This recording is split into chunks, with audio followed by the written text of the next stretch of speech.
Commonwealth તો હું માનું છું કે સ્પોર્ટ્સ ડીલ નથી, બિઝનેસ ડીલ છે. એ સ્પોર્ટ્સની ડીલ જ નથી, એ બિઝનેસ કરવા માટેની ડીલ કરીને કોમનવેલ્થ એક કરાવી રહ્યા છે. કેમ કે તમારે જો ગ્રાઉન્ડ ઉપર ઇન્ફ્રાસ્ટ્રક્ચર નથી, તમે ખેલાડીઓ લાવશો ક્યાંથી? તમે ઇવેન્ટ કરાવો બરાબર, પણ તમારે જો ખેલાડીઓ તો હોવા જોઈએ ને. એશિયન્સ ગેમમાં ગુજરાતમાંથી એક ખેલાડી મેડલ, એક 0 મેડલ છે આપણે એશિયન્સ ગેમમાં લાસ્ટ. ગુજરાત આખા ભારત દેશમાંથી સૌથી વધારે સ્પોર્ટ્સનું બજેટ વાપરે છે અને સૌથી ઓછા એટલે 0 જ મેડલ લાવે છે. છેલ્લા 2 વર્ષ હું જોઈ રહ્યું છું 0 મેડલ છે આપણે.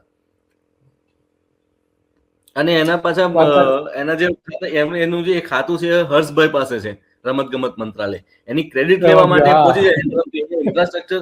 અરે દિલીપભાઈ, સ્પોર્ટ્સ વિભાગમાં અત્યારે જે વહીવટ કરતા છે ને, એ લોકોની લાયકાત જે છે, એ શિક્ષણની લાયકાત એ પીટી ટીચરની છે, જે લોકોના લોકોએ પ્રમોશન કરીને એસએજી ની ઓફિસમાં બેસાડ રાખેલા છે, સ્પોર્ટ ઓથોરિટી ઓફ ગુજરાતની.